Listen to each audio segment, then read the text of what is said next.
Hey guys, welcome to Mod Library. My name's Captain Shack, and today we're looking at a mod for Skyrim called Sneak Tools by Borget1337.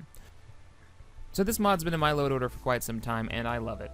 It does require SKSE, and is highly recommended that you use SkyUI 3.0 or better, so you can use the MCM menu. Alright, so what this mod does is it adds a collection of tools to make sneaking a bit more interesting. These tools range from a collection of arrows to some sneaking functionality that I'll show later in the video. So in the scenario we've got going on here, we've come across a fort, and it's full of bandits, and we need to take out the bandit leader on the inside. He's been causing some trouble for a local village. So I've already spotted the one bandit walking around on the tower walls. We've got a couple more on the inside. And in normal Skyrim, you've had two options. Maybe try to find the back entrance, or walk right through the front door.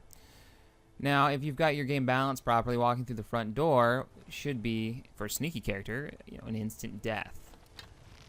So the first arrow that we're going to take a look at are rope arrows, and they are exactly like they sound. It's an arrow with a rope tied to it.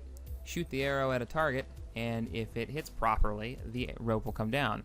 It's probably the buggiest of all the tools, but when it works, it's really, really satisfying to know that you just snuck around their keep or up their tower, come up behind them, and were able to take them out. So what you do is you shoot the arrow into the wall or whatever you're using, go up and use it. It'll go into first-person mode, and you'll be able to keep using the rope as you climb up, just like you saw. Once you get to the top, you'll get kind of a super jump to get you over that last bit of the wall.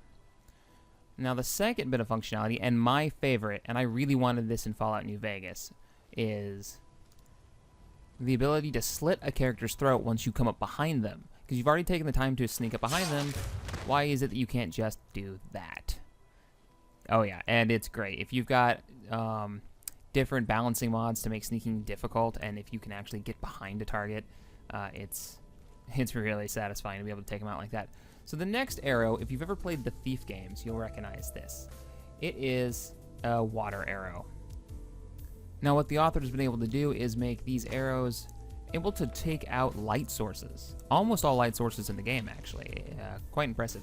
So you just load up the arrow, take aim at the candle or fireplace, fire, takes kind of a second to update, and then boom, the lights are out. And it can really make a difference in your, in your tactical options when you're trying to sneak through a building or whatnot. And if you're really trying to go through a non-lethal playthrough, this actually gives you the option.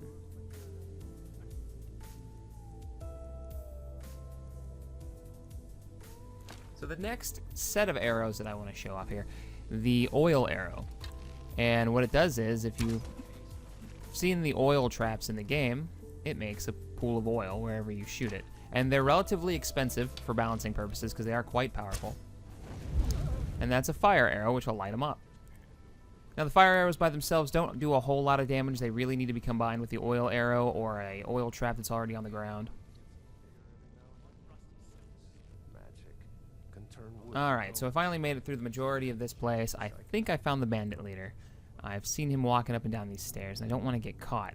But I also don't want to go up this tiny little alleyway, this tiny little stairwell, so I want to lead him out here. Well, that's where noise arrows come in. And they're a great distraction, or to get enemies to come where you want them.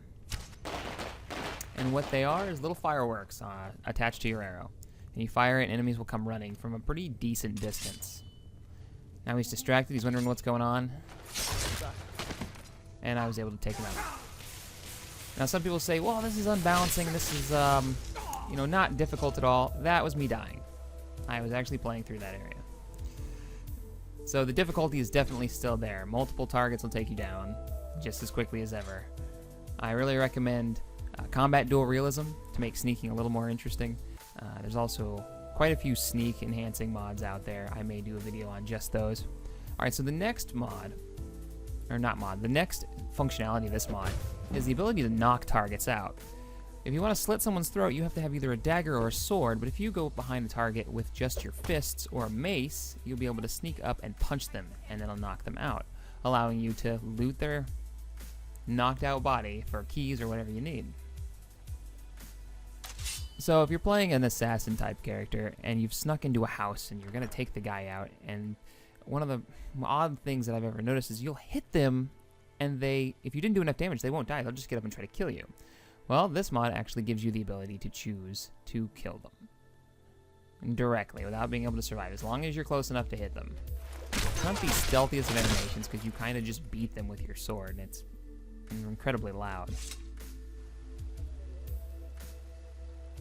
Alright, and one of the last tools of this mod is a cowl that'll remind you of the Red Fox from Oblivion. And what this does, it will conceal your identity to any crimes that you do will be attached to the cowl itself. Now, he has gone in and really made this detailed, so if the guards see you take off the cowl after you've committed a crime, well, now that bounty and the crime itself will go on your head instead of just the masked person who committed the act. Alright, so that wraps up all the items that the mod adds. To get these items, when you install the mod, you'll be given a lesser power called Shadow's Refuge.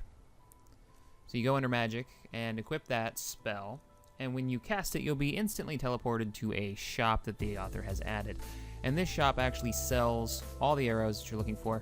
Like I said, the majority of the arrows actually aren't that expensive. You can make the rope arrows, and I think you can make the fire arrows too.